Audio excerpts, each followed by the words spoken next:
Assalamualaikum warahmatullahi wabarakatuh. Waalaikumsalam warahmatullahi wabarakatuh.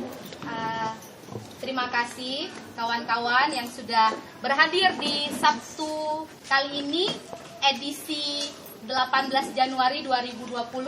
Semoga semangat tahun baru masih ada bersama kita untuk terus gitu ya Bang ya. Iya, tepuk tangan. Kawan-kawan yang dirahmati Allah, makasih udah datang jauh-jauh ya ke Sabtuan. Kenapa Sabtuan? Karena dibuat di hari Sabtu ya. Seperti tagline-nya, bersabtu kita teguh ya. Semoga diskusi Sabtuan bisa mempererat kita baik secara wawasan, pemikiran, dan persaudaraan. Perlu kita bacakan disclaimer yang saban Sabtu pasti kita sebutkan. Kawan-kawan, diskusi ini adalah diskusi inisiatif yang tidak ditunggangi oleh lembaga manapun dan tidak didanai oleh perusahaan tambang manapun. Ya, gitu ya. Jadi kita tidak didanai oleh perusahaan tambang karena tidak ada yang berminat. Edisi minggu ini kita lihat di flyer ya, judulnya Anak dalam Perlindungan Tuhan dan Negara. Bersama kita sudah hadir Direktur KAPA, Koalisi Advokasi dan Perlindungan dan Pemantau, bukan perlindungannya, Pemantau Hak Anak gitu, KAPA gitu ya. P-nya satu aja ya. KAPA ya. Jangan dibaca pakai bahasa Inggris jadi gitu ya. Jadi dibaca tetap KAPA. Bang Taufik Rizwan, beliau juga Kepala Sekolah Pulih Institut ya. Juga aktif di Muhammadiyah ya, kelihatan topinya gitu ya. Kalau kawan-kawan bisa baca tidak disponsori oleh Muhammadiyah. Enggak bercanda Bang. Maksudnya ya ada tulisannya gitu. Bang Taufik yang datang ke diskusi Sabtuan kita, kawan-kawan mahasiswa juga, ada alumni sekolah HAM, ada juga kawan-kawan yang sedang magang di LBH Banda Aceh dan kawan-kawan lain yang datang, ada mahasiswa Jogja nih, mahasiswa Aceh di Jogja gitu kayaknya. Terus dan kawan-kawan yang lain. Jadi kawan-kawan muda yang progresif lah dipertemukan kita oleh Allah di sini. Kenapa diskusi Sabtuan kali ini judulnya Anak dalam Perlindungan Tuhan dan Negara? Kawan-kawan mungkin ingat tahun lalu sekira bulan Juli itu ada kasus yang cukup menggemparkan ya, itu kasus sekitar 15 santri itu diperkosa, sodomi oleh pimpinan pesantren dan guru mengaji gitu. Dan itu bukan kasus pertama sebenarnya, tapi itu kasus yang cukup besar, geger dan di blow up besar-besaran di media waktu itu. Kok bisa? Mungkin hati kita bertanya-tanya, terkejut, terheran-heran gitu kan? Kok bisa ya? Gitu. Kok bisa seorang pimpinan lembaga agama pesantren itu melakukan hal sedemikian, sodomi? Gitu kan? Oh, Aceh ini kan syariat Islam gitu ya. Mestinya segala firman-firman Allah, gimana Islam memuliakan anak, gimana Islam memuliakan perempuan, gimana Islam memuliakan itu mestinya udah jadi budaya, udah jadi kehidupan orang Aceh. Nah, faktanya kawan-kawan sekalian, anak-anak yang berhadapan dengan hukum pun itu belum mendapat perlakuan sewajarnya, gitu ya faktanya Bang Taufik. Kemudian anak-anak juga jadi selain korban kekerasan juga anak-anak ada anak-anak terlantar. Selain yang dari tadi lah ketika anak-anak jadi korban pelecehan seksual. Anak di sini bukan cuma perempuan tapi juga laki-laki ya. Jadi artinya apa, siapapun, anak jenis kelamin apapun dia bisa jadi korban. Nah, itu pengantar anak dalam perlindungan Tuhan dan negara. Mestinya karena kita ada di daerah syariat Islam, agamanya cukup kental, melindungi dan menghormati anak sebagai calon khalifah fil ard gitu ya. Negara juga dengan hukum undang-undang perlindungan anak gitu.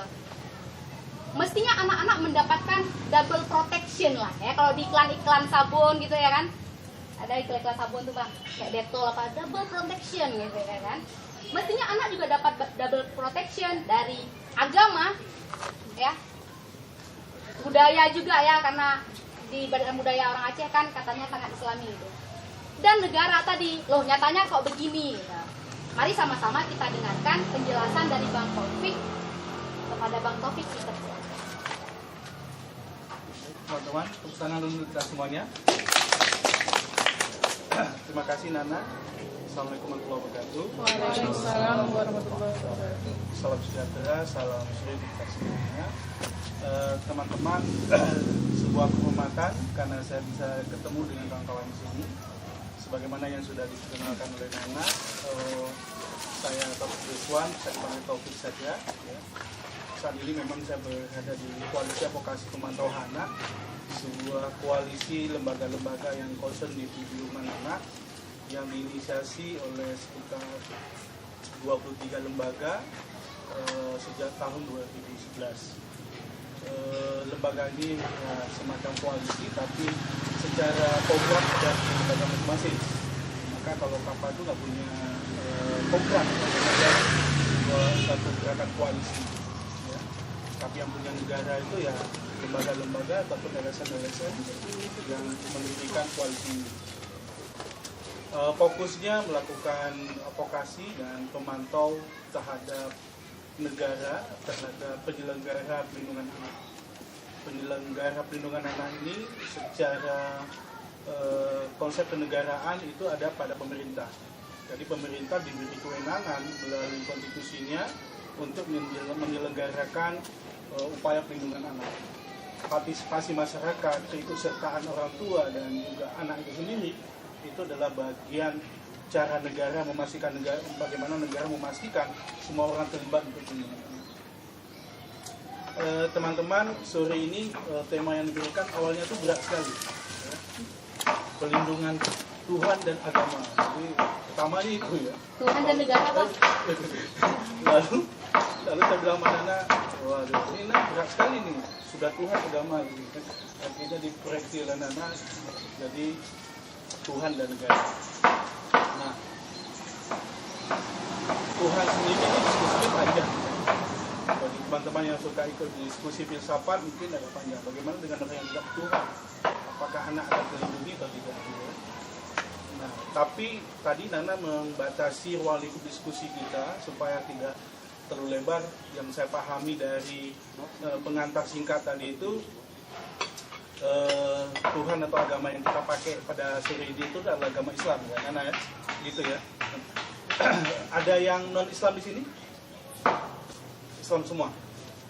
Iya, jadi mungkin maksudnya supaya saya juga jangan bias gitu ya. Jadi karena tadi Nana mengantarkan narasinya dalam pendekatan agama Islam, mungkin kita awali dari sana. Teman-teman,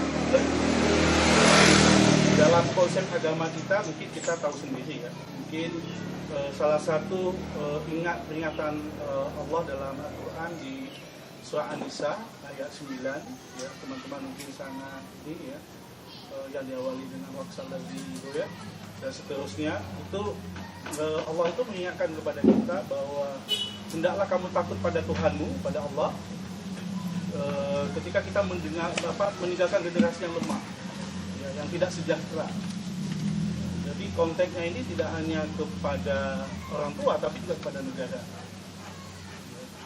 Jadi sebuah institusi keluarga, sebuah institusi negara itu diancam oleh Tuhan supaya dia bersungguh-sungguh melahirkan generasi yang kuat. Jadi menurut saya inilah fondasi yang sangat kuat dalam sistem keagamaan ya, dan banyak agama lain juga mungkin bicara hal yang sama. Kalau kita baca di Markus 1:9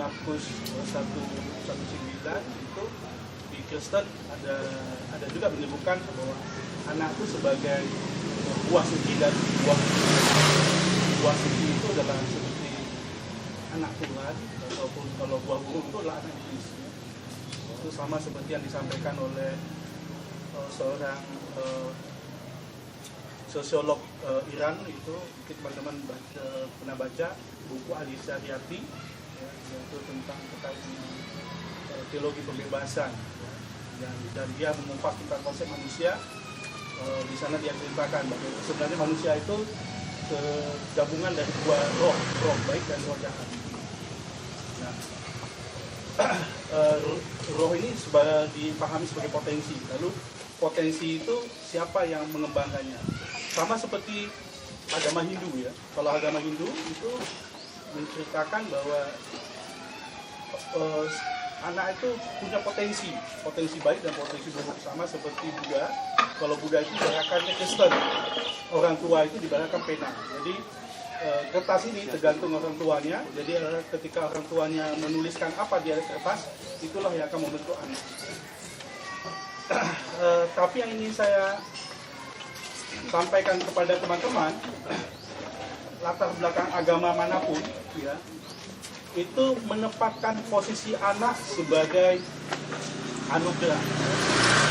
Jadi sampai semua agama dan juga sejarah, kalau kita lihat, kita baca secara kritis ya, itu anak itu sebagai anugerah ataupun amanah, titipan, tetesan. Ya. Jadi amanah yang diberikan Tuhan. Nah, ini kita bisa kupas dari latar belakang baca agama manapun. Walaupun sehingga ketika kita bicara tentang sistem hukum negara, ya, kalau kita baca sejarahnya ini panjang sekali, apalagi terkait dengan perlindungan anak, ya, catatan banyak pihak itu baru menulisnya itu sejak Perang Dunia Pertama dan Perang Dunia Kedua, di mana di dalam situasi perang itu anak-anak dan perempuan dijadikan alat penunjukan lawan, alat penunjukan musuh, alat strategi penunjukan perang. Dan ternyata hampir terjadi di banyak negara situasi perang, ya. Dan termasuk Aceh, kalau kita lihat sejarah perang di Aceh ataupun sejarah konflik bersenjata yang di Aceh, juga anak-anak itu dijadikan alat pendudukan perang, alat pendudukan lawan. Jadi kalau seorang pejuang itu, kalau anaknya sudah disandra, anaknya sudah dilecehkan, itu meruntuhkan patriotisme seorang pegang senjata sekuat apapun. Nah, kita temui cerita-cerita itu, penggalan-penggalan cerita itu. Nah, lalu ada seorang aktivis perempuan, Elie Tinggi, dia mengkampanyekan, dan dia seorang dokter, setiap hari dia mendampingi korban perang, dan setiap dia temui di hampir semua tenda-tenda pengungsian orang yang berkonflik senjata, itu ditemui anak-anak dan perempuan, dan lebih banyak itu pada anak-anak. Lalu situasi itu yang mendorong dia mengkampanyekan dengan kain, istilahnya itu kain putih dengan campuran darah yang ada di sekitar camp itu, dia tulis stop kekerasan terhadap anak. Dan inilah deklarasi pertama ataupun kampanye pertama dunia yang dicatat oleh banyak pihak untuk supaya negara-negara itu menggunakan satu sistem hukum untuk melindungi anak-anak.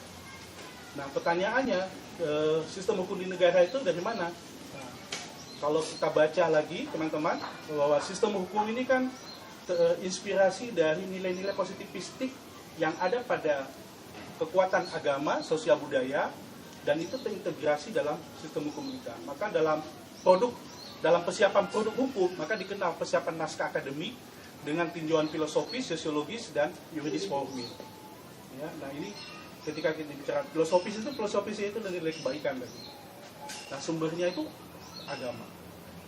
Nah, jadi kalau ada para pihak yang menyebutkan bahwa sistem hukum bertentangan dengan agama, itu ada diskusi yang nggak selesai.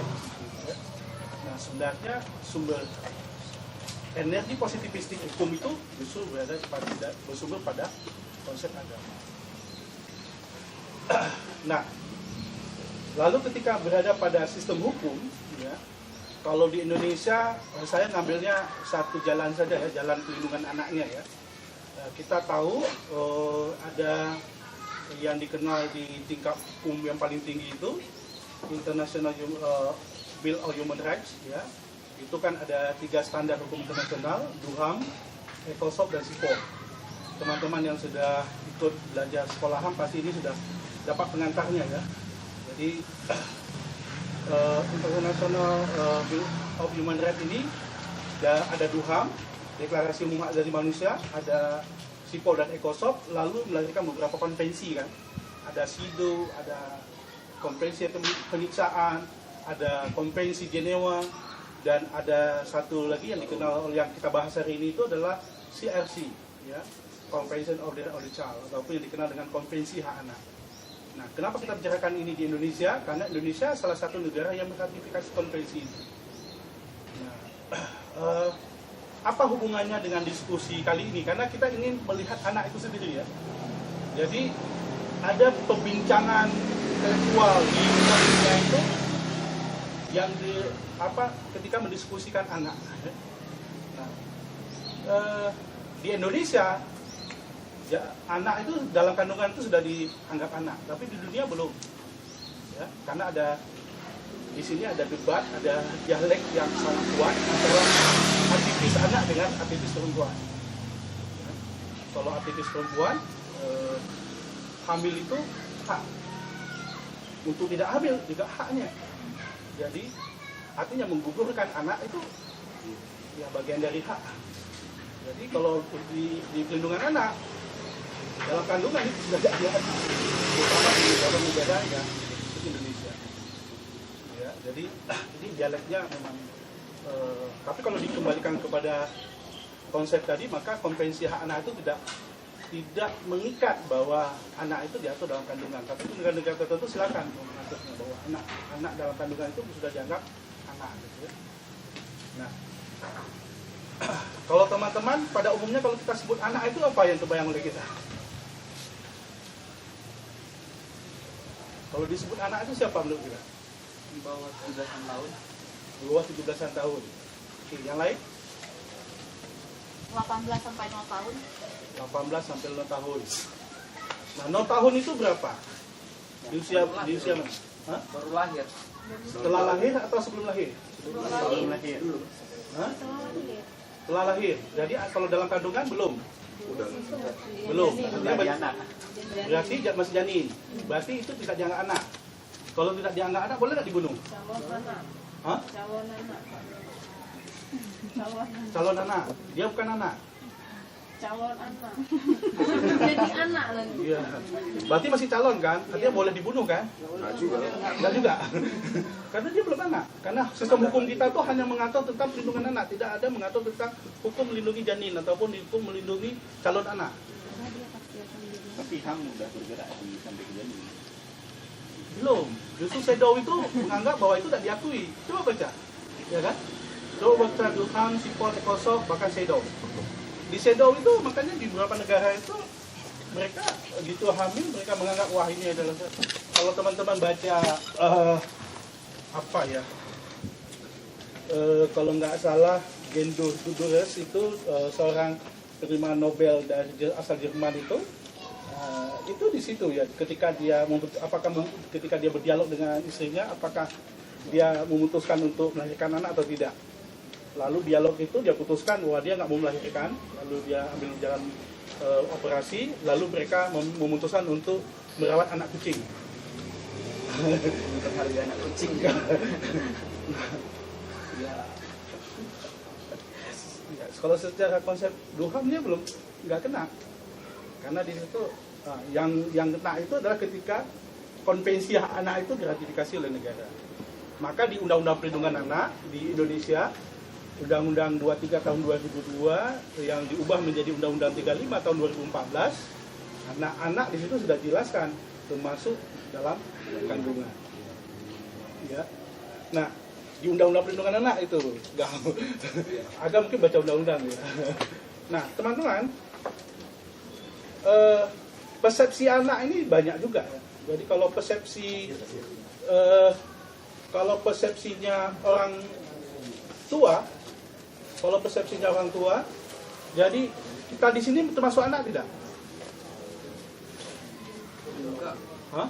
Ya, termasuk Orang tua. Aku ada bapak. Iya. Walaupun usianya 60 tahun sekalipun, bisa nggak dia membantah bahwa dia bukan anak? Bisa. Dia tetap disebut anak. Itu persepsi orang tua. Nah, jadi kalau persepsi sosial disebut anak siapa? Kalau misalnya ada anak 14 tahun, dia menikah dengan seorang laki-laki yang usianya 21 tahun, anak yang 14 tahun ini masih disebut anak atau tidak? Hah? Tidak. Disebut apa dia? Istri. Setahun kemudian berapa usianya? 15 tahun. Dia melahirkan anak. Dia disebut apa? Orang tua atau ibu. Ya. Lalu 4 bulan kemudian masih usianya berapa tahun? 15 tahun 4 bulan. Meninggal suaminya. Dia disebut apa? Janda. Ya. Setahun kemudian berapa usianya? 16 bulan. Dia menikah dengan seorang kakek. Dia disebut apa? Jadi seorang anak itu bila dia dinikahkan di bawah usia anak, ya, dia secara status sosial itu bisa berubah cepat sekali. Bisa dia menjadi seorang ibu, dia bisa misalnya suaminya meninggal, dia disebut apa? Janda. Jadi bisa disebut janda, bisa disebut kakek sekalipun, nenek sekalipun. Nah, maka di dalam ratifikasi konvensi HANA didorong negara untuk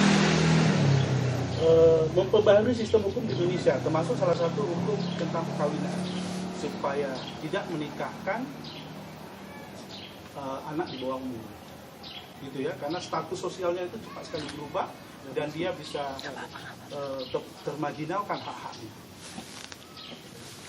Nah ini nanti kalau kita lihat lagi, kalau kita baca lagi, itu undang-undang kita juga belum sinkron, ya. Contoh misalnya lalu lintas, undang-undang lalu lintas disebut tidak lagi anak, usianya berapa?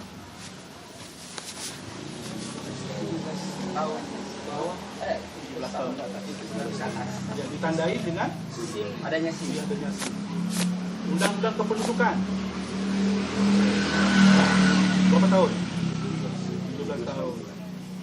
Undang-undang pemilu yang dia disebut bukan lagi anak, berapa tahun? Hah? Boleh memilih dan dipilih 17 setelah mendapatkan KTP. 17 tahun. Nah, artinya kalau kita baca beberapa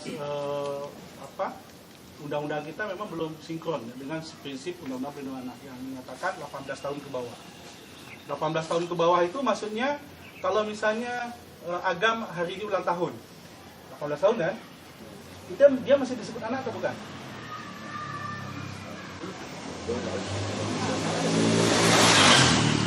Misalnya hari ini Agam ulang tahun, kan tadi undang-undang menyebutkan 18 tahun ke bawah. Hari ini Agam ulang tahun, dia masih disebut anak atau bukan? Kalau dia berkasus, dia mau dipakai ataupun dijerat lewat undang-undang perlindungan anak atau bukan?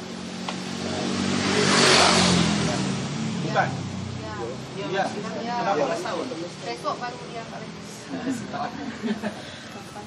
Hah? Yang perkaranya kapan? Ya hari ini, dia ulang tahun dia. Masih diperkarakan dengan anak. Masih kenapa? Karena 18 tahun ke bawah. Nah, 18 tahun ke bawah itu udah masuk 18 atau belum? Sudah masuk 18. Sebelum masuk 18. Sebelum Kalau masuk 18. 18 berarti Ya. Sistem hukum kita maka disebut 17 tahun. 17 tahun itu penuh maksudnya. Sebelum 18 tahun, ya. Jadi ada beberapa kasus yang kita dampingi itu tidak lagi dipakai undang-undang perlindungan anak. Oke, ini pengantar, yuk kita diskusi aja, kalau ada pertanyaan silakan. Saya kembalikan ke Nana dan Agam. Terima kasih Bang sebagai pengantar tadi baru ngupas soal anak ya kawan-kawan ya. Itu pun kita udah bingung ya kan. Kalau kita ulang tahun, tapi kayaknya yang di sini udah lewat 18 tahun semua Bang. 20, 19. Ada yang di bawah 18 nggak? Ini masih 9 tahun. Mukanya. Oh, Terus plus gitu ya. Kan tadi Bang Taufik baru bongkar soal anak gitu kan. Terus statusnya ketika menikah atau ketika melahirkan dan lain-lain gitu. Yang menjadi soal saat kita pengantar Bang Taufik tadi kayak belum menyinggung ya. Kawan-kawan yang menyinggung nggak dulu? ya, supaya ada pertanyaan. Iya, supaya ada pertanyaan. Kawan-kawan magang dari LBH mungkin ada yang mau ditanya. Ini orang yang tepat buat ditanyai soal anak, karena beliau direktur koalisi advokasi dan perlindungan anak gitu. Jadi orang yang tepat. Oke. Dirimu kayaknya ya. Iya benar, silakan. Gue lagi perkenalan. Ya. Gini Pak, pertanyaannya begini kan, kalau misalnya dianggap sebagai anak itu kan dari 18 ke bawah. Dari kasus tersebut kan rata-rata korban itu 15 tahun ke bawah. Itu kan masih dianggap sebagai anak. Tapi dalam berita tersebut si pelaku itu terkena jerat kanun jinayah gitu. Kenapa tidak UU PA saja, Undang-Undang Pelindungan Anak? Kan lebih spesifik Undang-Undang Pelindungan Anak daripada kanun jinayah tersebut. Kenapa tidak UU PA tersebut, Pak? Ya, bagus sekali. Namanya siapa? Taufik. Oh, namanya sama. Sama. Udah jawab aja. Jadi udah kontak duluan gitu. Udah kontak dulu. Jawab. Oh iya, enggak. Ini pasti yang dimaksud kasus Anahlah. Ya. Ya. Jadi kawan-kawan, FBI for your information gitu ya. Kasus Anahlah itu adalah kasus kekerasan seksual yang dilakukan oleh pimpinan pesantren dan guru ngajinya, guru ngaji di situlah ya. Apa sih Ustadz namanya gitu ya. Terhadap santri-santrinya yang sudah dapat dipastikan di bawah 17 tahun. Ada 15, tapi ada 5 yang kasih kesaksian kalau nggak salah ya kawan-kawan. Dan itu kasus sodomi, jadi kekerasan seksual. Sekarang masih dalam proses persidangan gitu. Itu sekilas kan kasus gitu. Silakan Bang. Ya, pertanyaannya bagus sekali. Teman-teman sekalian, untuk anak itu di Indonesia ada 2 sistem hukum. Ada namanya tadi yang saya sebutkan di awal, Undang-Undang 23 tahun 2002 yang diubah menjadi Undang-Undang 35 tahun 2014 tentang Undang-Undang Perlindungan Anak, yang lalu juga diperkuat dengan ancaman pidana lewat Perpu nomor 1 tahun 2016, lalu diperkuat lewat Undang-Undang Perpu ini kembali diperkuat, diubah menjadi perubahan kedua, yaitu Undang-Undang 17 tahun 2016. Nah, itu terkait dengan anak jadi korban. Ya, jadi pelindungan sistem hukumnya ada di undang-undang ini. Lalu ada lagi namanya Undang-Undang nomor 3 tahun 1979 yang tentang pengadilan anak, yang sekarang itu sudah diganti, bukan diubah. Kalau tadi yang pertama diubah, artinya sebagian pasal itu masih berlaku. Nah, kalau diubah, tapi kalau diganti ini total diganti. Ya. Jadi yang diganti dengan Undang-Undang Sistem Pelindungan Anak Pidana, Sistem Pengadilan Pidana Anak, ya SPPA nomor 11 tahun 2012 ya. Jadi undang-undang ini disahkan di tahun 2012, lalu berlakunya di tahun 2014. Nah, proses uji cobanya itu 2 tahun karena harus melatih kejaksaan, aparat hukum dan segala macam supaya mereka menggunakan Undang-Undang Sistem Peradilan Pidana Anak. Nah, terkait dengan kasus di Aceh, bukan hanya ini, ya, ada beberapa kasus yang lainnya. Kasus ini kena ditangani lewat kanun jinayah. Ya. Teman-teman nanti bisa baca, ya, di dalam kanun jinayah itu ada namanya pasal 72. Ya. Pasal 72 itu terkait dengan jarimah itu dibedah lagi nanti. Itu ada diterangkan di dalam pasal 3 di dalam kanun jinayah itu. Ya, jadi salah satu bentuk jarimah itu adalah pelecehan seksual. Ya. Nah, di segala terkait dengan hukum terkait dengan jarimah, di dalam pasal 72 itu dikatakan yang diberlakukan di Aceh itu kanun jinayahnya dan mengesampingkan kitab hukum pidana lainnya. Jadi makanya kitab hukum pidana termasuk Undang-Undang Perlindungan Anak yang tingkat nasional itu dikesampingkan. Nah, jadi yang dilakukan ke undang-undang kanun jinayah ini. Nah, di dalam kanun jinayah memang diterangkan diancam, bila diancam itu prosesnya itu pelakunya kamu. Nah, ini di Aceh sendiri tidak konsisten karena beberapa daerah itu berbeda-beda. Di Benua Meriah sama Aceh Tengah mereka masih menggunakan Undang-Undang Perlindungan Anak. Nah, kasus yang mulai dipakai kanun jinayah dan sampai Undang-Undang Perlindungan Anak itu, ini kasus jurisprudensi ketika kasus di Abia. Ya. Kasus Abia itu sama juga, itu seorang guru juga yang kemudian dan terakhir diikuti di Nagan Jaya dan juga terakhir di. Nah, ini sangat nuansanya itu dibutuhkan memang nuansa komitmen dari penegak hukum, ya.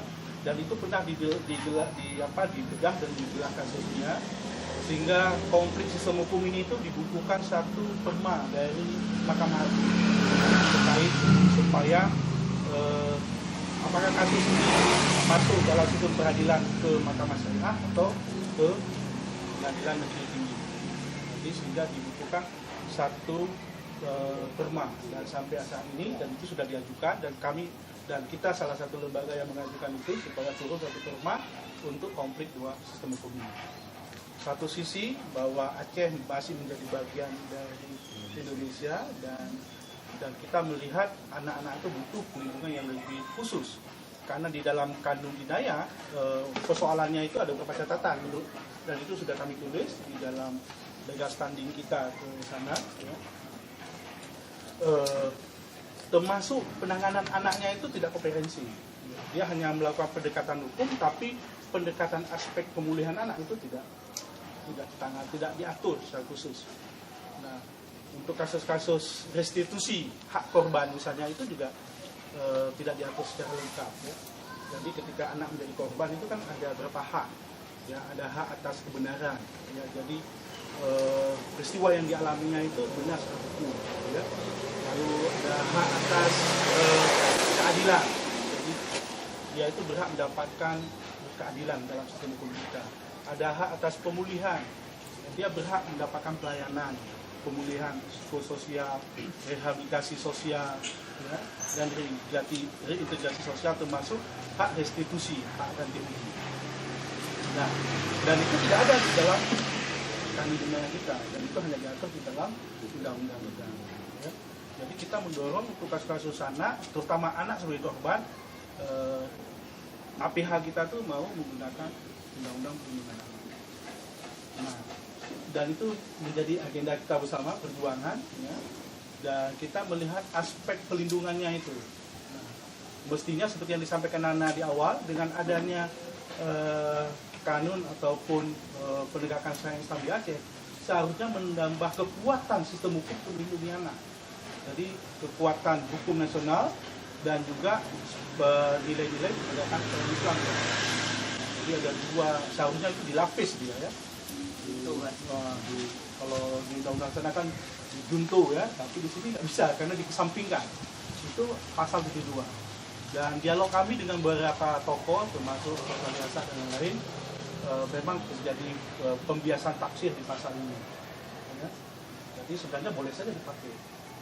Jadi, tapi ya sangat tergantung pihak penyidiknya. Kalau dia mau pakai boleh, kalau nggak dia mau pakai juga boleh. Gitu, ya. Begitu Bang? Ya. Iya, begitu Taufik. Ada yang masih mengganjal di dalam hati mungkin? Pokoknya nggak bisa terima Kak, pokoknya gitu misalnya, ya. Kawan-kawan, sebelum kita lanjutkan ke pertanyaan selanjutnya, makanan yang ada di depan ini silakan diakses, jangan malu-malu, ini kayak rumah kita sendiri. Diakses, silakan diminum, kuenya semangka silakan dimakan. Halalan toyiban karena bukan dari perusahaan tambang, ya. Halal, insya Allah halal, ya. Ada lagi? Tidak mengandung babi. Ada lagi yang mau, kadang-kadang bukan bertanya, tapi kayak mengungkapkan keheranan atau pengen ngasih pendapat, itu juga oke. Kawan-kawan ada? Saya izin minum, ya. Silakan Bang. Atau Taufik masih kurang puas nih Kak? Boleh tanya lagi. Gak bisa terima tuh Kak pokoknya gitu misalnya, ya. Ada kawan-kawan yang masih greget mungkin. Kok bisa? Gitu misalnya. Kok bisa kita nggak pakai undang-undang perlindungan anak? Kok bisa gitu misalnya? Barangkali masih ada yang greget. Gitu. Atau ada kasus lain atau ada masalah lain yang mau ditanya, itu pun oke untuk dibincang karena ini open space, ya, ini Ya. tempat terbuka buat Bebas saja semua. bebas. Itu. Jadi ini apa namanya, mimbar kebebasan, Ya. gitu ya. Ada lagi yang mau menyampaikan sesuatu, silakan Agam. Ya, silakan. Ya. Gini Bang, kita terkenal dengan syariat Islamnya, kita dikenal dengan Islamnya, Bang, boleh gede dikit biar sampai ke belakang. itulah, tapi terkadang realita yang terjadi itu tidak keterbelakangan, yang ada berbalik. Realita yang terjadi malah terbalik. Bahkan ketika kita lihat anak itu, apapun yang terjadi ke anak, apabila itu dianggap sebuah hal yang memalukan, itu orang tua tetap yang disalahkan sebetulnya itu adalah anak. Baik itu terjadi misalnya kayak anak mengalami hamil luar nikah misalnya, apakah itu di bawah 17 tahun, di bawah 17 tahun lah katakanlah, atau dia pergi dengan temannya berpacaran kemana-mana, kemudian ketangkap PH, yang kena siapa juga anak lagi gitu. Yang kena usir siapa, anak juga ya. Tapi yang kita lihat budaya ini sangat erat, sedangkan yang pembahasan kita kan anak dalam perlindungan Tuhan gitu. Ini perlindungan Tuhan yang dimaksud apakah melalui keyakinan tadi, yang kemudian keyakinan ini turun menjadi sebuah budaya sehari-hari di mana anak benar-benar dilindungi, tidak ketika anak punya masalah langsung kena usir, langsung kena pukul, tapi dirangkul dengan baik gitu. Karena kan begitu memang ajaran yang seharusnya, tidak langsung dipukul atau sebagainya gitu. Atau memang perlindungan secara alamiah misalnya, dia emang udah dilindungi, jadi nggak perlu worry-worry. Jadi orang tua bebas mau ngapain, dia udah dilindungi sama Tuhan, nggak perlu dilindungi sama orang tua. Oke lah. Ya, pertanyaannya juga berat nih. Kayak profesor lagi sidang tesis aja. Nah, teman-teman ketika TK ataupun ketika di sekolah-sekolah dasar, doa yang diajarkan guru kepada kita untuk orang tua, doanya apa? Doa untuk orang tua. Doanya seperti apa? Allahumma firli wali walidayya wa huma kama rabayani. Artinya apa? Ya Allah ya Tuhanku, ampunilah dosaku, dosa kedua orang tuaku, dan kasihanilah mereka sebagaimana mereka kasihani aku di waktu kecil. Ini kritis sekali kalau kita ingin bedah. Ya. Kasih sayang Tuhan itu sangat tergantung bagaimana kasih sayang orang tua kepada anaknya. Itu doa ya. Makanya kan saya pernah ada seorang waktu melatih para hakim yang ada, mereka bertanya karena dia merasa orang tuanya itu durhaka pada dirinya. Dia tanya, Pak Taufik, boleh nggak doa ini diganti? Kewenangan saya itu ya. Karena orang tuanya itu mentelantarkan dia, tapi bagusnya dia menjadi jaksa gitu ya, ada jaksa dari Mabuk. Saya nggak kita ganti, karena saya takut orang tua saya itu kena laknat dari Allah karena doa saya. Kasihanilah mereka sebagaimana mereka kasihani aku di waktu kecil. Caranya seperti apa? Dengan cara membentak, mungkin Allah juga akan bentak dia, orang tua kita. Jangan-jangan musibah yang diberikan ataupun yang dititipkan itu cara Allah sayang sama kita karena cara kita menyayangi anak-anak kita. Ya, Allah kasih tsunami, Allah kasih gempa, Allah kasih musibah. Karena kita juga sering membentak anak kita. Karena itu bentuk kasih sayang kita kan. Ketika kenapa kamu marah? Karena saya anak, kan gitu kan? Itu kasih sayang kita. Ya kan? Dari anak diusir, kenapa kamu usir anakmu? Karena saya sayang sama dia. Akhirnya kita diusir dari kantor, pecat dari perusahaan. Kenapa? Karena saya sayang dia, kata bos perusahaan. Jadi Biar dia tidur di rumah aja. iya, biar tidur di rumah. Ya, jadi ini hukum sunnatullah ya. Kalau baca kalau teman-teman dari UIN gitu, kalau baca kitab Tahbatul Aulad itu jelas gitu. Ya. Maka kasih sayang Allah itu ya sangat tergantung bagaimana orang tua memberikan kasih sayang pada anak. Jangan karena orang tua, termasuk negara ya, negara juga diancam kan. Kalau negara tidak memperhatikan anak-anak, maka tunggulah kehancuran negara. Itu kan disebutkan dalam surah An-Nisa ayat 9. Ya, takutlah kamu menjadi menggunakan generasi lemah. Ya, jadi itu konteksnya. Nah, jadi itu kan ya. Yang terakhir apa kan pertanyaannya?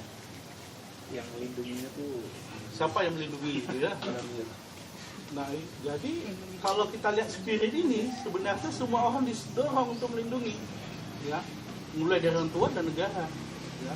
Memang kalau di Al-Quran sendiri memang anak macam-macam ya. Minimal kalau tungku-tungku kita di waktu-waktu ngaji itu dijelaskan posisi anak itu ada 4 dalam Quran kan. Sebenarnya tidak hanya 4, banyak sebenarnya. Tapi yang sering disampaikan oleh ustaz-ustaz kita itu 4. Yang pertama itu fitnatun, ya, apa itu? Ujian, ya. Itu di surat Al-Fat, kalau nggak salah di ayat 28 itu dijelaskan itu bahwa anak-anak itu adalah bagian dari ujian, ya, ujian untuk ya. Yang kedua itu terkait dengan yang kedua kalau nggak salah zinatun, ya. Ayat ketiga kuratun ayun, ya, kuratun ayun, ya. Penyejuk mata, penyejuk hati. Dan terakhir itu at-duyun, ya, terkait dengan apa? Itu di dalam surat kalau nggak salah At-Takabut, ya, 74. Kalau nggak salah itu berkaitan dengan nanti teman-teman baca aja, ya, itu At-Takabut 74 nanti. Semua spiritnya itu adalah spirit bagaimana anak-anak itu sangat tergantung dalam satu ekologi yang sangat besar, ya. Ekologi pertama itu adalah anak dan lingkungannya, orang tua, keluarga, masyarakat, dan juga negara dan masyarakat dunia. Jadi semua orang itu melindungi anak-anak. Nah, jadi membuktikan bahwa anak itu bukan persoalan orang tua, ya, bukan hanya persoalan orang tua dan bukan hanya persoalan pengasuhan, itu terbukti dari firman-firman Tuhan tadi. Jadi tanggung jawab untuk melindungi anak itu bukan hanya anak, tapi juga orang tua, keluarga besar, masyarakat, dan juga negara, bahkan masyarakat dunia. Buktinya apa? Baik itu filosofi yang diajarkan oleh agama, termasuk sistem hukum kita. Nah, maka di dalam sistem hukum itu dijelaskan, kan ini kan Undang-Undang Perlindungan Anak dengan Undang-Undang PKDRT itu, kalau Mahfud MD ketika dia menjadi Mahkamah Konstitusi disebut juga hukum positif progresif, gitu, ya. Jadi anak itu akan menjadi anak kita kalau dia mendapatkan hak-hak dan pengasuhan yang terbaik. Anak biologis, ya. Tapi status anak itu berubah menjadi anak masyarakat ketika kita ditelantarkannya, dia akan menjadi anak masyarakat. Ya. Lalu kalau misalnya masyarakat tidak peduli, maka dia akan menjadi anak negara. Maka siapapun pelaku kejahatan terhadap anak negara akan dikejar oleh negara. Nah, itulah makanya nggak tahu dia apakah pelakunya atau ayah atau ibu biologis akan dikejar oleh negara. Kan gitu, ya. Misalnya kalian punya adik kalian dipukul, kalian marah nggak? Marah, ya? Begitu juga negara, ketika anak-anaknya dipukul, negara akan marah, walaupun pelakunya itu ayah dan bapak biologisnya. Nah, itu maka sistem hukum pelindungan itu hadir di situ. Nah, filosofi agamanya itu panjang. Nanti teman-teman boleh baca di Google atau cari kita itu kafalah dalam sistem hukum Islam. Kafalah hukum Islam itu. Nah, ini pola pengasuhan anak-anak yang telantar yang pernah dilakukan oleh Rasulullah. Sebaik-baik pengasuhan anak itu ada pada orang tuanya. Apabila orang tuanya tidak ada, itu diasuh oleh keluarganya. Maka kalau kita lihat sejarah Rasulullah itu, Rasul itu anak yatim, dia diasuh oleh ibunya. Ketika ibunya nggak ada, diasuh oleh kakeknya. Ketika kakeknya nggak ada, diasuh oleh pamannya. Ketika pamannya tidak ada, diasuh oleh masyarakat seadat, kan? Masyarakat seadat, ya. Ketika masyarakat nggak ada, diasuh oleh satu sistem hukum sosial. Kalau sekarang itu sistem negara. Maka kalau di Indonesia kita bawa di Undang-Undang Perlindungan Anak itu diatur di pasal 7 itu. Pengasuhan utama itu di keluarga. Kalau keluarga nggak ada, keluarga besar. Kalau nggak ada keluarga besar, boleh diadopsi oleh keluarga masyarakat seadat. Ya. Kalau masyarakat seadat yang nggak ada, maka dia ditempatkan di panti asuhan. Panti asuhan itu adalah sistem sosial yang dibangun oleh negara untuk memastikan anak-anak tidak terlantar, supaya dia mendapatkan perlindungan. Nah, ada yang menarik ini di Aceh. Ya. Ini memang kasusnya sudah lama. Anak-anak yang tinggal di bawah jembatan Pantai Perak. Nah, itu lalu beberapa pendeta yang dekat dari Pantai Perak itu prihatin, lalu mau bawa yang itu ditempatkan, dikasih tempat tinggal, tapi hanya dikasih tempat tinggal. Tapi sebelum keputusan itu diambil, didialogkan di FKUB, tepatnya di Kemenang. Ketika didialogkan bahwa ini anak mau ditampung, anak-anak Islam yang terlantar tidur di bawah jembatan, lalu mau diberi fasilitas. Kira-kira apa reaksi peserta rapat? FKUB itu Forum Kerukunan Umat Beragama ya kawan-kawan. Kerukunan Umat Beragama. Nah, misalnya teman-teman inilah, ini pesertanya, ya. Saya pendetanya misalnya. Saya bilang, ini ada anak-anak Islam, daripada dia tidur di bawah pokok jembatan, saya bawa ke gereja. Apa reaksi kawan-kawan? Hah? Jujur aja lah, jujur aja, rasa malu-malu. Kaget. Kalau begitu, kalau sudah ribut, sekarang siapa mau bawa pulang anak ini? Anak dia mau bedo nih. Ya, jadi siapa yang mau bawa pulang anak ini? Nah, semuanya juga tidak ada keputusan. Akhirnya terjadi dialog yang panjang. Akhirnya ada satu orang itu kalau gitu kita kelompok, saya punya kawan namanya Taufik. Akhirnya dia dialogkan itu. Akhirnya dia maksud supaya saya mau bawa anak itu. Jadi saya bilang ada tanggung jawab negara. Salah satunya adalah di pasal 7, pastikan pengasuhan alternatif itu itulah di panti asuhan. Nah teman-teman, kalau teman-teman pernah dengar nggak program pemerintah tentang pengembangan kota kabupaten layak anak, desa layak anak? Nah ini juga penting, ini programnya lagi masif sekali sampai ke desa-desa yang disebut dengan desa ramah anak. Jadi di dalam proses pembangunan kota ramah anak ini ada 5 substansi hak anak yang diperhatikan. Salah satunya itu adalah pengasuhan lingkungan keluarga dan pengasuhan alternatif. Nah itulah maksudnya pengasuhan alternatif itu memastikan ada institusi-institusi yang melindungi anak. Itu udah ya. Jadi kalau kita lihat pasal ini, kalau kita baca sejarahnya, spiritnya itu justru di agama Islam. Itu yang diadopsi dalam konvensi di Kairo terkait dengan konvensi masyarakat dunia terkait dengan anak, terkait dengan pengasuhan. Jadi bahkan Amerika sama beberapa negara lain tidak meratifikasi konvensi ini karena dianggap konvensi hak anak ini sangat nuansanya itu sangat Islam. Karena diperkuat dengan konvensi Kairo yang mengadopsi secara utuh, tidak setengah-setengah, utuh diadopsi terkait dengan pengasuhan anak itu kafalah dalam hukum Islam. Dan itu menginspirasi dunia. Wah, luar biasa. Bang, tapi menarik ini tadi kasus yang anak-anak di jembatan Pantipira itu ya Bang ya. Saya nggak tahu gimana sebenar-benarnya Islam ngatur itu. Tapi kan kita jadi ingat ini ya, orang sering menggaung-gaungkan soal Islam itu seperti tubuh yang satu. Ketika satu sakit atau susah, yang lain juga merasa susah. Tapi kalau sudah begitu adanya, kan nggak ada yang ngambil tanggung jawab gitu kan? Ya teman-teman, gini. Masalahnya kan gini ya. Orang-orang baik itu kadang-kadang tidak mendapat posisi baik dalam suatu pemerintahan. Sehingga orang-orang yang pada suatu pemerintahan itu kan tidak terinternalisasi nilai-nilai agama. Kalau kita kembali kepada agama, jelas itu perintah surah Al-Ma'un. Jelas kan? Nah, itu ditekankan oleh Tuhan kan. Ara'aital ladzi, itu diancam kita kan. Tahukah enggak kamu siapa pendusta agama? Ya kan? Yang menghadi anak yatim dan melantarkan fakir miskin. Nah, ini seharusnya masalahnya adalah ini yang duduk, mohon maaf ya, yang duduk di posisi penting di negara kita, ya, mereka ya kata-kata yang tidak memahami nilai positivistik dari agama ini. Itu masalahnya, itu tantangannya.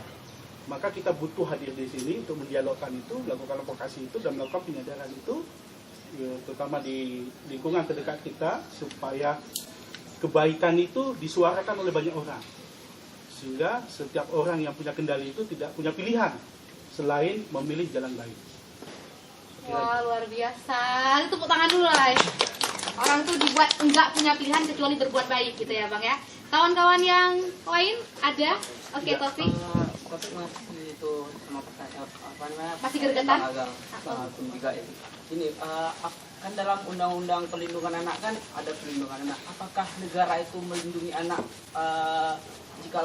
jikalau anak itu sudah disuarakan, atau negara melindungi anak itu sebelum dia disuarakan. Kenapa setiap permasalahan itu anak itu dapat perlindungan setelah dia disuarakan? Lantas yang anak-anak yang tidak disuarakan itu bagaimana menurut negara? Ini pertanyaannya bagus juga, susah dijawab. Ya. Saya jawabnya jangan pakai jawaban negara ya, tapi saya jawab pakai jawaban sistem hukum saja. Karena saya bukan jadi abdi negara, karena saya di luar sistem. Nah, secara hukum ya, setelah diratifikasi Konvensi Hak Anak melalui keputusan Presiden nomor 36 tahun 1990, artinya semua konsep yuridis formil yang ada pada konvensi bertransformasi menjadi sistem hukum di Indonesia. Maka tanggung jawab negara itu diikat dalam 4 hal. Yang pertama yang dikenal dengan to fulfill. Ya. Artinya negara punya tanggung jawab memenuhi. Ya. Diminta tidak diminta, negara terikat untuk memenuhi hak. Dan kita sering dengar program pemerintah unggulan itu adalah pemenuhan hak anak. Dan ini dipakai oleh semua calon pemimpin kita. Ketika dia kampanye, yang dia jual itu isu apa? Isu anak, isu pendidikan, isu apa? Anak, isu kesehatan, isu siapa? Anak. Jadi yang dijual itu anak.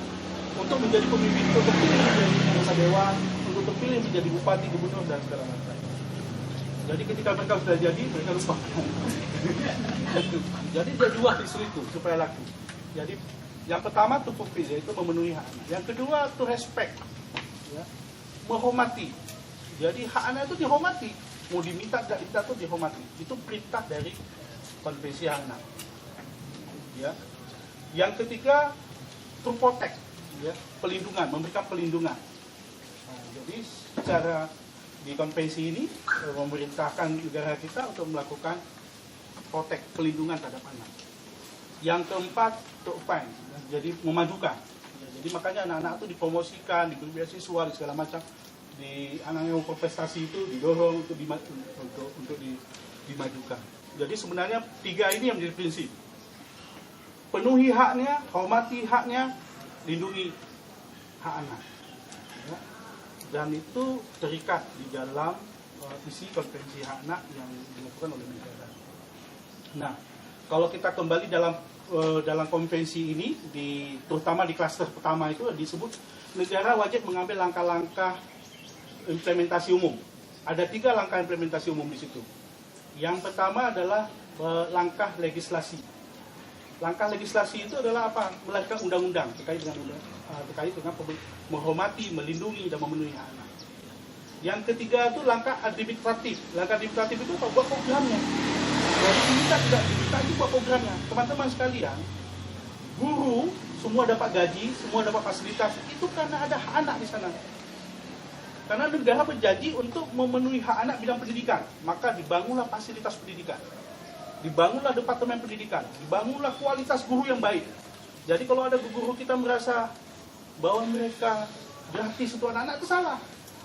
Untuk fasilitasnya itu dibiayai oleh negara karena dia ingin memastikan anak-anak negara itu cerdas. Contoh misalnya hak anak atas kesehatan, dibangun departemen kesehatan, orang kesehatan itu ada karena ada hak anak. Jadi termasuk dinas sosial. Departemen sosial itu ada karena untuk memastikan hak anak, karena itu janji negara. Ketika dia sebelum dipilih atau sebelum dia membangun sistem negara, menjamin jaminan sosial. Maka ada program misalnya program bangun rumah duafa, itu untuk anak. Karena diperintahkan dalam konvensi ini wajib menyediakan tempat yang layak bagi anak. Jadi hampir semuanya sebenarnya itu adalah, maka kalau saya menyebutnya itu dunia ini, pelayanan ini itu milik anak-anak dan kita pinjam dari anak-anak. Kita pinjam fasilitasnya, bumi ini kita pinjam dari anak-anak. Jadi kalau kita nggak menghormati anak-anak itu keterlaluan. Sudah pinjam nggak menghormati lagi ya. Jadi itu ya. Jadi sebenarnya negara itu terikat dengan sistem hukum kita. Cuma masalahnya adalah itu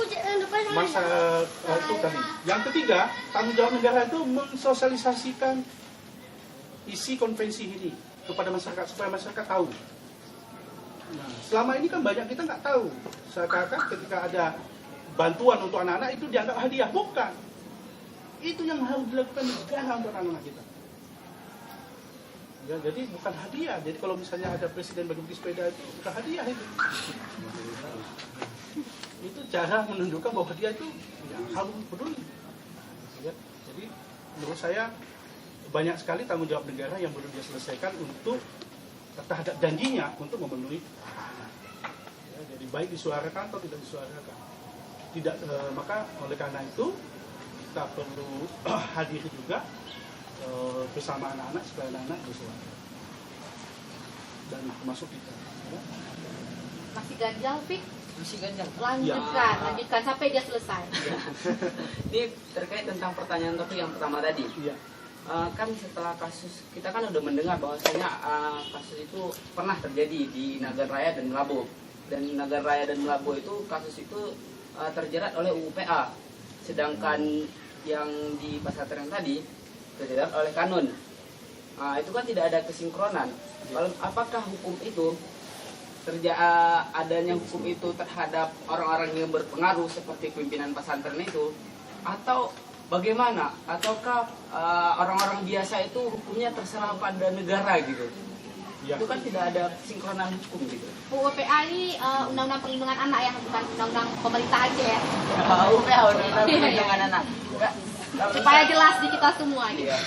Kalau misalnya kita lihat Pak kan, kalau di UU-PA itu kan tentang perlindungan anak, tapi juga ada lupa pasalnya itu kan dikenai 15 tahun penjara. Iya. Sedangkan di kanun itu Pasal 80, 81, 82. 8182. Kalau misalnya ada tetangga atau pelajar itu dikenai sepertiga lagi 20 tahun.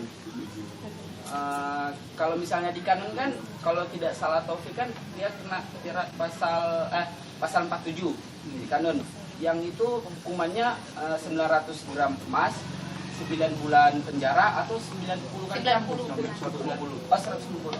Begitulah Pak. Itu kan tidak ada keadilan dalam hukum. Gimana Pak? Tidak ada keadilan. Iya, kita rasakan ketidakadilan itu. Iya. Ya, makanya kita suarakan, kita dialogkan, walaupun memang prosesnya itu masih berlangsung. Ini gini, bahwa mimpinya itu bagus ya. Jadi Indonesia itu secara produk hukum itu sudah sangat bagus, secara normatif bagus. Tapi dalam implementasinya kan ada tantangan yang sangat banyak di sana. Ya, ada perspektif, ada dukungan sosial, ada dukungan sistem.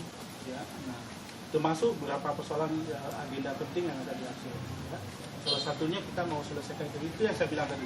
Langkah kita selanjutnya apa? Ya kita memberikan ini legal draft standingnya ke Mahkamah Agung untuk diberikan satu perma. Karena Aceh itu berbeda dengan daerah lain. Status Aceh itu ada, kalau di daerah lain kalau misalnya perda atau semacam kanun ini itu batal dengan undang-undang. Tapi untuk Aceh karena standarannya itu UPA juga, undang-undang pemerintah Aceh. Jadi sehingga berat, tapi memang dialognya berat. Tapi artinya itu sedang kita perjuangkan juga. Nah, artinya kita merasakan ketidakadilan itu, makanya kita berjuang. Ya. Pertanyaannya ini menjadi PR untuk kita bersama, ya, supaya gerakan ini juga menjadi perhatian. Nah selama ini kan dianggap perhatian itu hanya seakan-akan menjadi aktivis anak gitu ya. Sering gitu. Kalau misalnya saya kayak dulu misalnya ketika saya dampingi beberapa anak pang yang bergerak dengan hukum, wah inilah nih ayah yang pang dia bilang. Waktu itu saya debat sama Bu Edi itu keras sekali.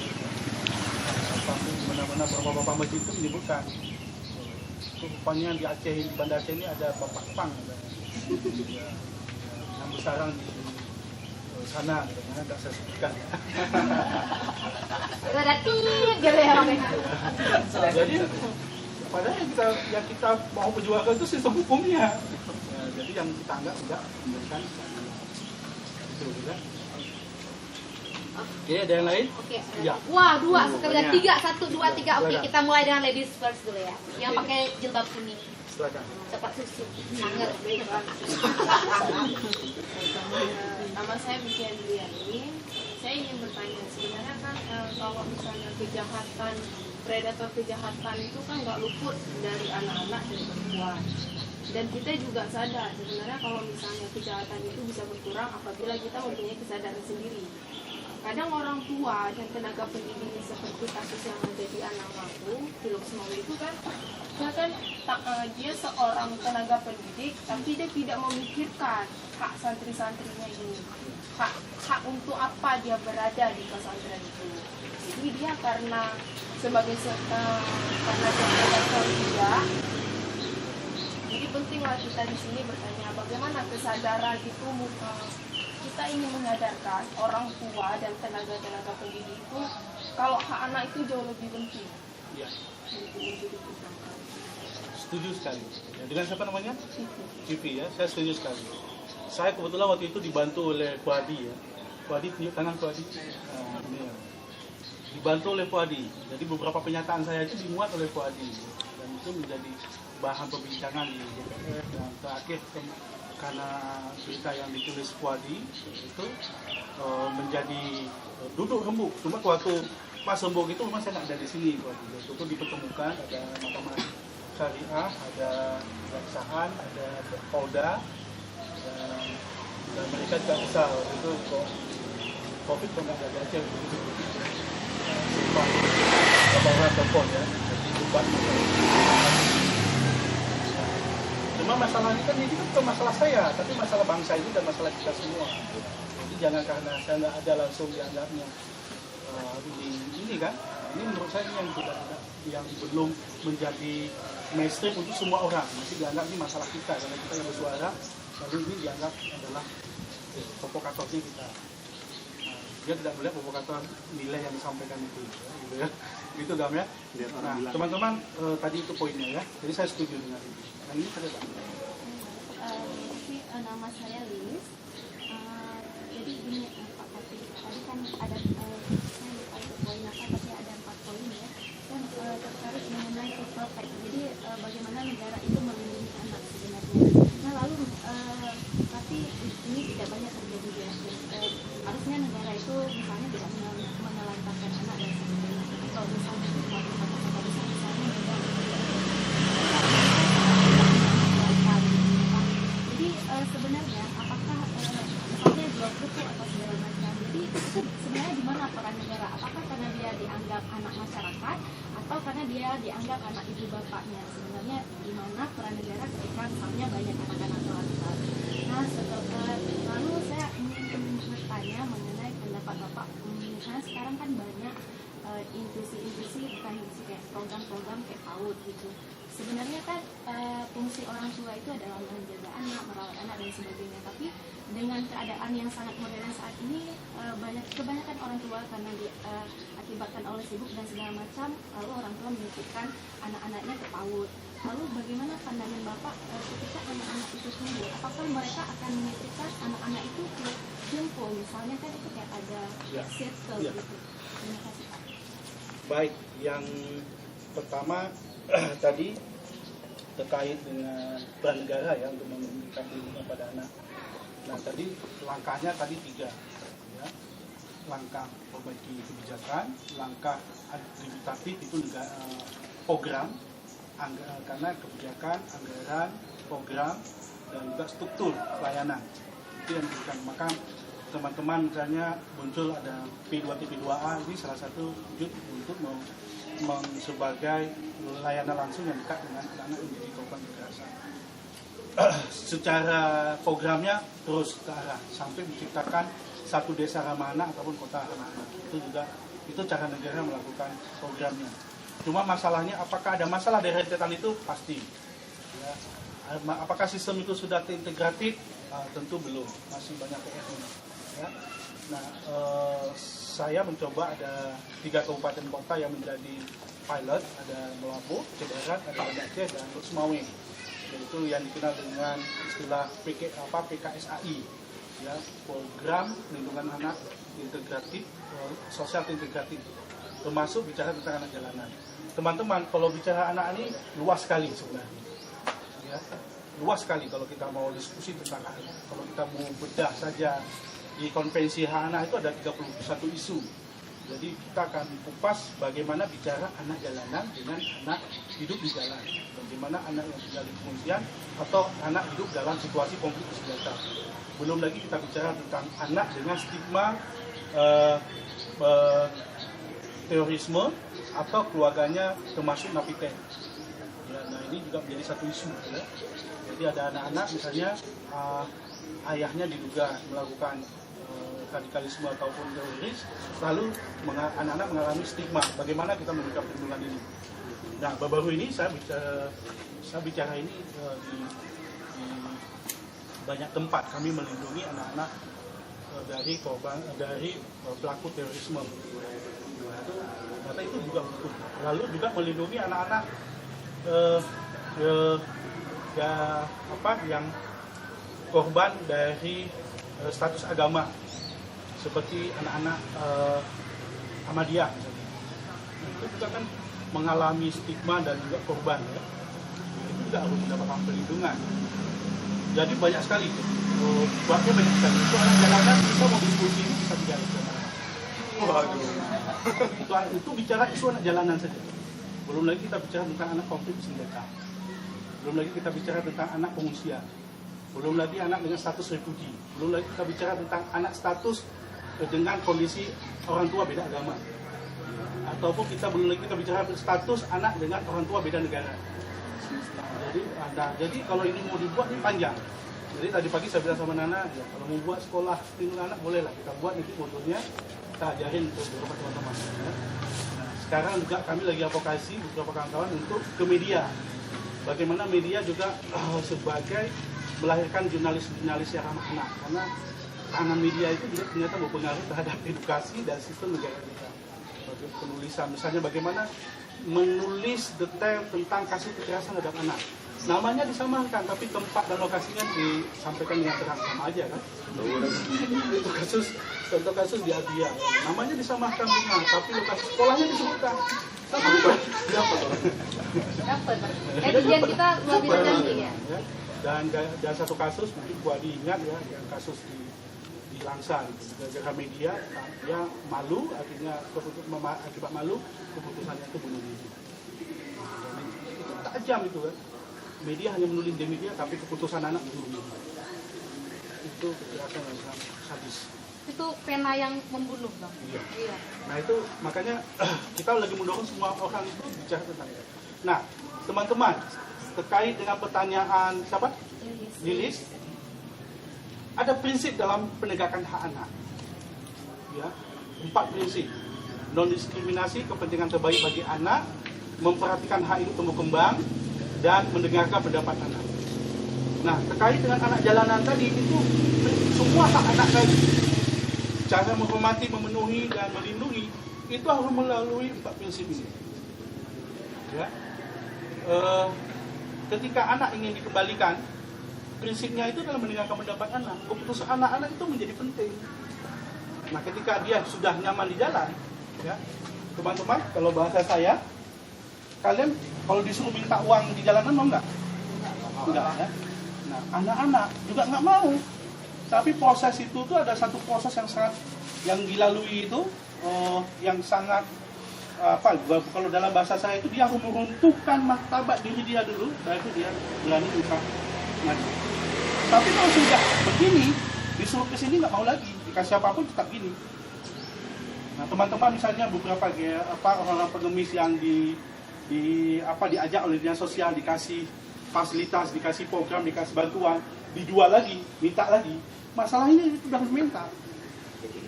Nah, jadi makanya ketika dalam masuk anak-anak itu harus didiskusikan, harus didialogkan, dan itu proses rehabilitasinya itu sangat tajam. Nah, kalau kawan-kawan mau, saya bisa bawa ke beberapa panti anak Nanggro, yang di sana itu banyak anak-anak.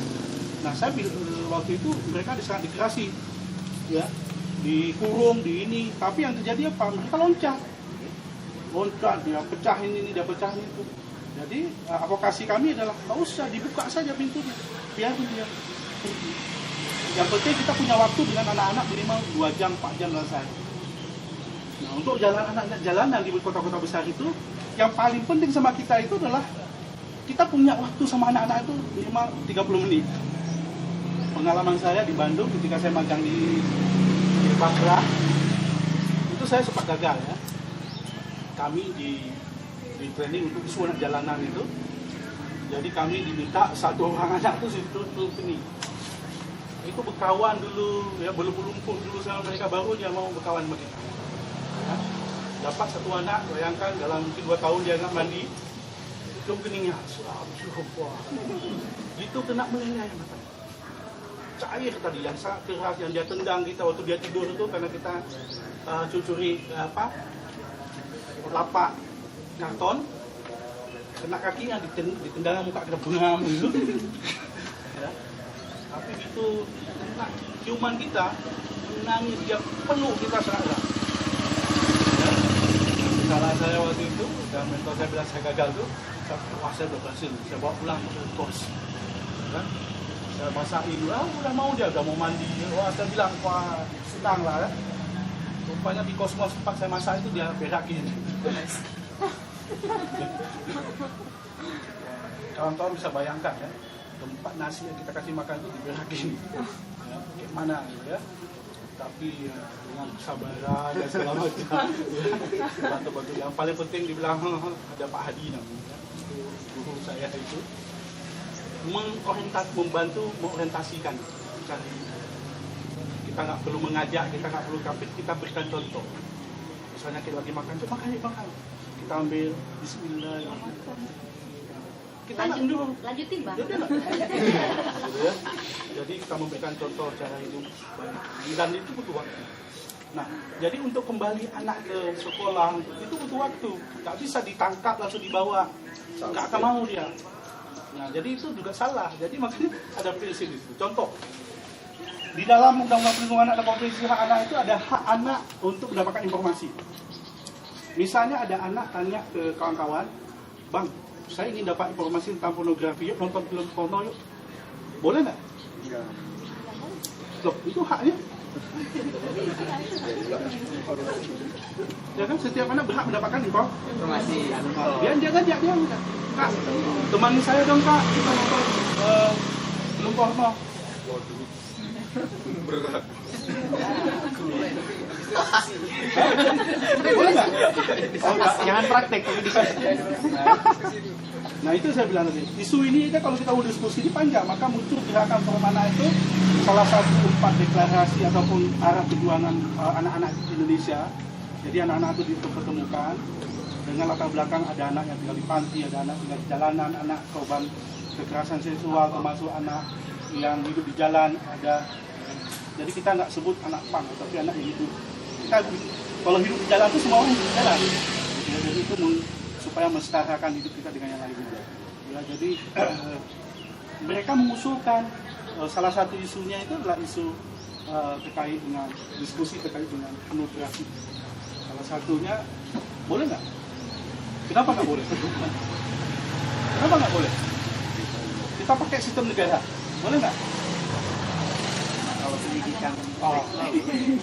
Gila kalau begitu. Assalamualaikum warahmatullahi wabarakatuh. Tapi menarik tadi prinsip yang disampaikan sama Bang Taufik soal mendengar keputusan anak atau pendapat anak. Kebanyakan dari kita kan anak tuh tahu apa, ya kan? Duluan kita lahir, duluan kita besar. Bagi yang makan pisang berarti duluan kita makan pisang. Yang milna lah gitu kan? Atau yang bubur berarti. Kita merasakan serba tahu nih. Paling tahu bahkan apa yang cocok dan tepat buat anak-anak. Mendengar keputusan atau pendapat anak tuh kecil sekali gitu kan. Biasanya kebanyakan begitu. Kawan-kawan masih ada lagi yang oke. Nanti bertopik lagi ya. Saya mau menanyakan ini. Di hukum itu kan ada yang namanya asas lex specialis derogat generalis. Yang dimana asas yang khusus mensampingkan yang umum. Kalau kita kembali ke kasus tadi, kalau kita ini kan kenanya di anak nih, korbannya anak. Kalau secara pemikiran sederhana, kita itu harusnya pakainya kan undang-undang perlindungan anak. Tapi kenapa dia pakai kanon? Apakah karena dia bersifatnya di Aceh, jadi disampingkan yang undang-undang perlindungan anak? Kalau secara pemikirannya kan lebih khusus anak daripada kanon tadi, karena kanon itu mengatur yang umum. Kalaupun itu harusnya memakai kanon, kenapa di kasus yang sama dan tempat berbeda itu malah memakai undang-undang perlindungan anak? pertanyaan ini nampaknya sudah saya jelaskan tadi ya, karena di Aceh itu sandarannya itu kanun jinayah itu tidak disandarkan pada hukum di atasnya, tapi dia pakai undang-undang UPA. Status UPA itu ya kalaupun nggak sama seperti undang-undang pemerintah Aceh. Jadi memang itu debat kami pakai itu juga, kalimatnya itu sama seperti itu. Tapi memang beberapa ahli hukum yang kita lihat, tapi akhirnya itu karena konflik sandarannya itu karena bukan sandaran hukum nasional, tapi memang undang-undang itu Indonesia. Kalau dijelasin oleh salah satu pakar hukum yang ada di Rusia dan diundang juga berada di Malaysia. Lalu ada undang-undang lain ya, lalu muncul undang-undang ini. Aceh itu ada UPA yang menyatukan itu emergency. Jadi walaupun tidak sama, itu konstitusi di UPA itu hampir ya, lalu dia menguatkan semua kanun yang ada di Aceh. Maka ketika terjadi konflik itu di pasal 72 itu, pihak di sini nggak mau disalahkan karena bertentangan dengan UPA. Nah, jadi memang konflik ini akhirnya ya kita minta satu perma dari supaya diperjelas saja. Dan kami yakin kalau dibawa ke sistem hukum kita, seharusnya dia pakai undang-undang pemilihan.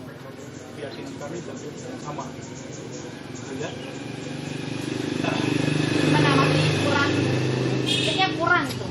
Iya. Ya, karena jawabannya belum dapat. Karena jawaban kami juga belum dapat. Sebelum ke pertanyaan selanjutnya, kawan-kawan sekali lagi diingatkan silakan akses yang ada di depan kawan-kawan sekalian. Karena kalau diliatin aja nggak akan habis gitu ya. Boleh lanjut. Siapa? Taufik lalu Agam ya. Agam juga tadi ya, cuci tangan ya. Minta informasi. Informasi masalah kondisi anak-anak yang memang dieksploitasi di Banda Aceh. Yang saya lihat kan mereka punya pos-pos tersendiri, misalnya yang saya tanya anak-anak yang memang minta besar itu. Alasan mereka beragam, ada yang bahkan mereka mengatakan kalau saya nggak minta-minta nanti saya nggak bisa jajan. Nah, bahkan saya nggak bisa makan gitu. Dan itu yang menyuruhnya memang orang tua angkat misalnya. Dan ada beberapa pos misalnya kayak di Ujung Batak, kemudian ada di situ gitu. Jadi saya pengen tahu aja kondisi mereka hari ini kayak mana gitu, karena saya lihat benar kurang. Ya. Kalau kita kembali dasar hukum ini, semua orang bisa ditangkap sebenarnya. Itu di Undang-Undang Perlindungan Anak itu ada di posisi pasal 71. Di situ dikatakan setiap orang yang melihat dan membiarkan anak-anak telantar, maka dia bisa dijerat dengan Undang-Undang Perlindungan Anak. Misalnya gubernur lewat di Panglima ada anak telantar, dibiarin, bisa diproses. Presiden lewat lihat anak, dibiarin, bisa diproses. Tapi memang ini susah. Dan itu bisa kita debatkan, dan itu memang pernah kita bicarakan. Nah, kalau pos-posnya banyak, ya, kasus terakhir yang paling parah itu kan ketika anak dirantai karena dia nggak mau cari, dan itu sempat heboh kasusnya di Los Maui dan semua turun. Nah, dan katanya kemarin di akhir tahun kita mendorong Aceh untuk melahirkan rencana aksi provinsi penghapusan anak yang dieksploitasi di Aceh, termasuk anak-anak yang meminta. Masalahnya, mohon maaf, yang minta-minta itu kadang-kadang juga disuruh oleh tubuh-tubuh besar untuk bangun pesantren dan daya. Jadi ini juga masalah ya. Jadi bayangkan anak-anak sebesar itu diberi tanggung jawab besar sekali untuk bangun daya. Oh iya. Jadi memang harus ada komitmen bersama. Jadi semua orang jangan masuk. Jadi ada kesempatan ya, semua orang berkesempatan untuk diproses ketika melihat anak terlantar. Yang di belakang mungkin ada kegelisahan yang mau dibagi kawan-kawannya di belakang.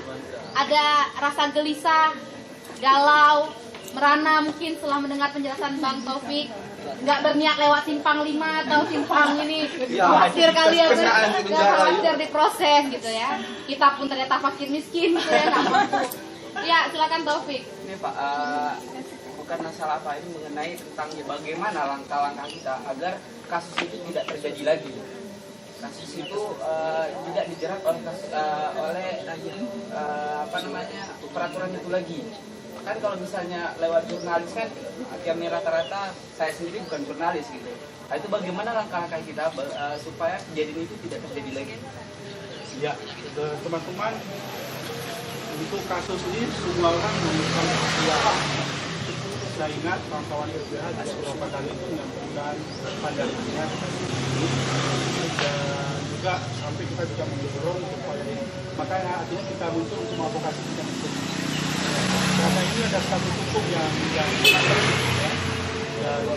dan itu kita butuh berbang. Jadi ini bukan kasus pertama dan kasus ini menjadi agenda bersama.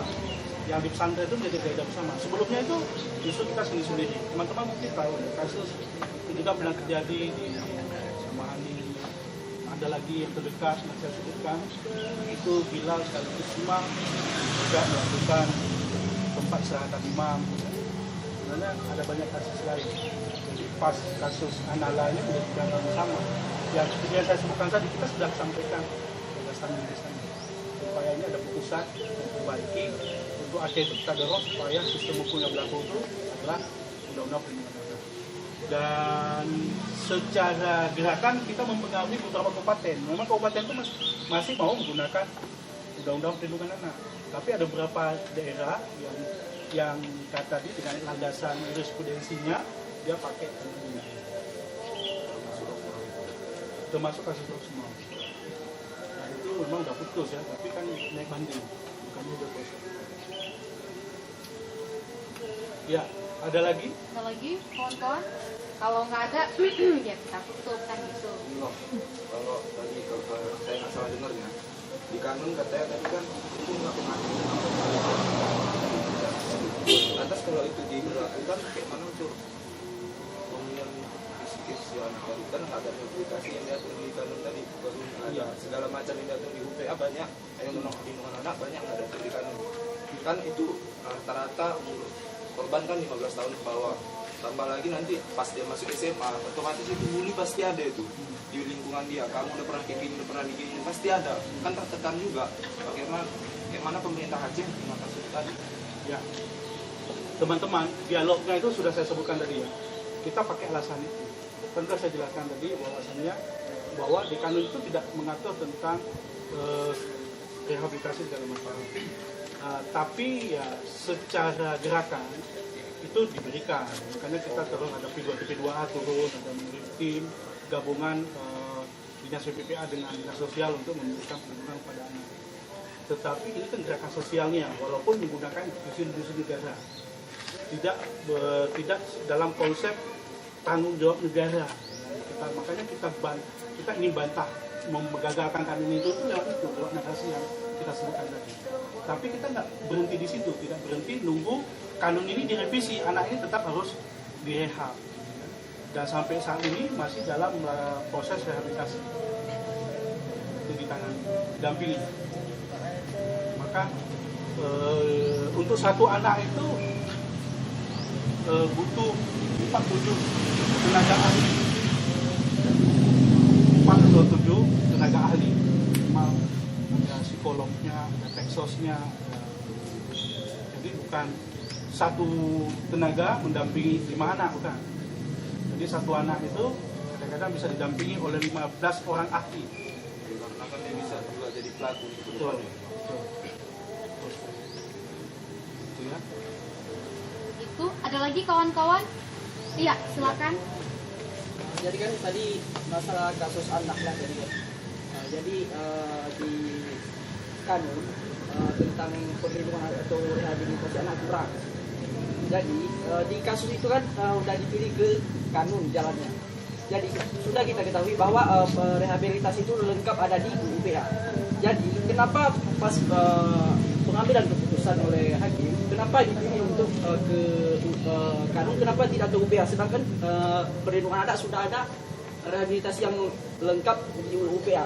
Sudah kita ketahui bahwa kebaikannya lebih berada di UPA, sedangkan di kanun kurang. Jadi kenapa malah milih yang kurang untuk haknya? Iya.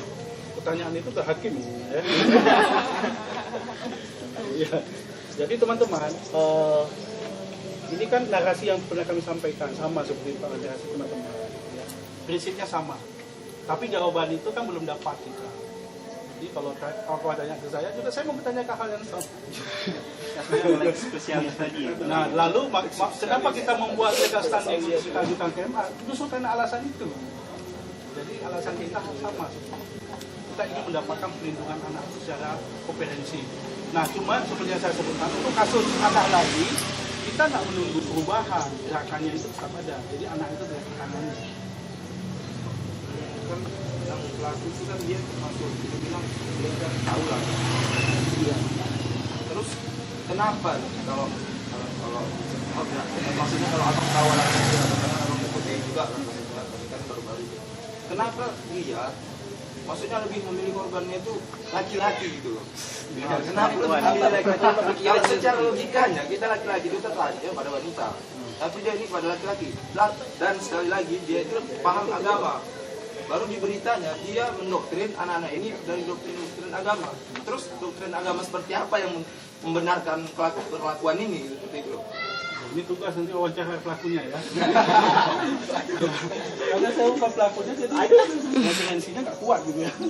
Kenapa dia mau melakukan itu? Teman-teman, nanti mungkin penting juga ya. Ada, bolehlah baca-baca dulu teori queer. Teori queer.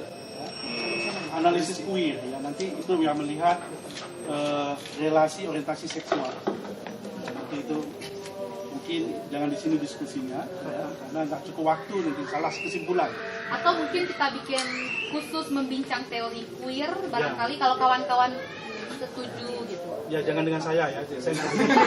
Tapi kita punya ya, tapi ada orang-orang yang bisa ya. Nanti dari queer ini teman-teman nanti kita akan melihat bagaimana posisi kita, apa posisi kita hetero atau kita seks homoseks, apakah kita campuran hetero dan homoseks. Jadi makanya saya bilang tadi ya, kalau saya bincangkan hari ini nggak cukup waktunya lalu salah kesimpulan. Kalau diskusi setengah dia kan salah kesimpulan, nggak habis. Jadi wah abang itu banyak. Jadi gimana kalau diparkir aja dulu gitu ya? Iya, diparkir saja. Diparkir dulu kawan-kawan, nanti untuk queer, soal teori queer ya, atau SOGI ya. SOGI, sex orientation, gender, interpretation, and expression ya. Iya memang semua shen ujungnya gitu ya. Ya pokoknya aku udah hafal ujungnya shen semua. Jadi bener lah itu. Itu membincang soal betapa cairnya sebenarnya orientasi seksual. Tapi lebih jelasnya, kebetulan aku ikut 2 kali. Nanti kita punya teman yang bisa menjelaskan dengan cukup baik. Dengan catatan begini, kawan-kawan, ini hanya sebagai pengetahuan. Ya begitu. Jadi ya sebagai pengetahuan. Kalau kawan-kawan bersepakat, boleh nanti kita susun waktunya gitu. Iya. Ya. Itu cukup. Pertanyaan ini diparkir dulu. Lain yang kira-kira kenapa enggak perempuan aja? Pertanyaan gitu nanti diparkir dulu. Nanti kita belajar SOGI. Dan ini membuktikan bahwa teman-teman ini membuktikan bahwa korban kekerasan seksual itu tidak hanya perempuan, tapi juga laki-laki ya. Sekarang itu rancangan termasuk saya sampaikan di ujung saja kepentingannya kita mengetahui pengetahuan ini supaya kita tahu bahwa yang punya orientasi seksual itu ternyata bukan orang-orang yang di stigma masyarakat, yaitu calaba. Kalau stigma masyarakat kan seakan-akan yang punya orientasi seksual homoseks itu adalah orang yang disalahkan. Padahal kita di sini juga bisa, teman-teman ini kalau kita periksa ini bisa ketahuan kita, ya. Bahkan kita sendiri juga kadang-kadang kita punya kecenderungan. Contoh sederhana. Nah, dulu Agam saya boleh berdiri kan? Agam. Ketahuan ini. Contoh biar semangat ikut. Ya Agam, ya. Coba. Kalau misalnya Agam jenis kelaminnya apa? Yakin. Siapa yang sudah teliti? Itu jenggotnya ada. kan asumsi kan. Cewek ada juga jenggot. Kawan-kawan yakin nggak dia laki-laki? Pernah lihat? Dari namanya Agama. Iya. Saya jenis kelaminnya? laki-laki. Walaupun kawan-kawan nggak pernah lihat ya. Suara. Iya, dari suara oke lah. Ya karena udah pernah tahu. Oke, nah coba itu sih. Ya. Kalau saya pegang agam, ini kan laki-laki ya, agam, masalah? Enggak. Kalau dulu misalnya saya bersenda dengan agam, saya pegang bagian dadanya, masalah? Enggak masalah ya. Tapi hari ini itu jadi masalah. Itu diatur. Ada 4 bagian, mulut, dada, alat kelamin, dan punggung belakang. Kalau kita misalnya sering bersenda, kamu lambat sekali pegang punggungnya, itu bisa diduga saya itu punya orientasi seksual homoseksual. Nah, selama agam tidak protes ataupun tidak melaporkan saya, maka saya tidak masalah. Tapi kalau agam merasa dilecehkan, walaupun yang megang laki-laki, saya bisa kena. Jelas? Nah, itu kepentingan pengetahuan. Jadi kita tahu relasi seksualnya itu seperti apa. Secara berkerasan atau interpretasi. Itu ya, ini sebagai pengantar saja. Iya. Pengetahuan itu yang juga membuat kita tahu, karena tahu kita adil dan berimbang ya sesuatu. Jadi tidak berasumsi lagi gitu. Itu fungsi pengetahuan ya. Itu lain sebelum kita tutup kawan-kawan. Habis tampaknya ya. Oke. Terima kasih Bang Taufik. Diskusi hari ini nampaknya membuka kelas baru yaitu kelas Sogi. Makasih akhirnya kita punya bahan kelas ke depan. Terima kasih juga kawan-kawan untuk kehadirannya. Seperti yang saya sampaikan tadi, kawan-kawan silahkan akses di makanan. Satu. Yang kedua, diskusi Sabtuan ini insya Allah akan terus ada setiap Sabtunya. Kawan-kawan bisa ikuti Instagram Kontras Aceh untuk tahu update atau tema diskusi ke depan itu apa. Karena kadang-kadang bukan diskusi, bisa jadi nonton atau buku gitu. Jadi dia bisa macam-macam. Kawan-kawan juga kita kalau merasa diskusi ini bermanfaat, bolehlah nanti ke depan kalau kawan-kawan dapat flyernya atau melihat, silakan di-share supaya banyak orang yang juga mendapat manfaat yang sama. Malam ini sekedar informasi di komunitas Kanotbu di Emperom nanti malam akan ada penutupan exhibition pameran judulnya Sakaratus School. Itu juga soal hak anak yang tadi kita pinjam, Bang. Jadi bagaimana pendidikan anak-anak itu sudah menjelang ajalnya, sakarat gitu, Sakaratus School ya kan. Juga ada penampilan band Jelatang, jadi kawan-kawan bisa lihat lukisan sambil bersenang-senang jam 8 malam ini. Bagi kawan-kawan yang nggak tahu lokasinya, silakan buka Maps, ketik komunitas Kanotbu, insya Allah akan diarahkan dengan baik, begitu ya. Begitu yang dapat saya sampaikan. Semoga diskusi kita Sabtu ini bermanfaat. Sebagaimana tagline kita, bersabtu kita teguh. Semoga pengetahuan kita teguh, pilihan-pilihan kita atas kebaikan teguh, berjuang di jalan pedang ini juga teguh, termasuk bersetia pada pengetahuan itu juga teguh. Saya, Nana, mohon maaf kalau ada kesalahan dan kekurangan. Wallahul muwaffiq ila aqwamit thoriq. Assalamualaikum warahmatullahi wabarakatuh. Waalaikumsalam warahmatullahi wabarakatuh. Silakan dimakan minumnya juga. Yang mau pipis boleh ya, atau mau ngapain lagi kamu dalam boleh. Sholat juga boleh. Barangkali mau nunggu isya di sini boleh. Karena acaranya kan isya. Nonton kita. Makan Mak, atau bismillah ya kan. Berikan contoh pada anak. Ini ya. Iya. Belum sekepot. Sepatu baru. Itu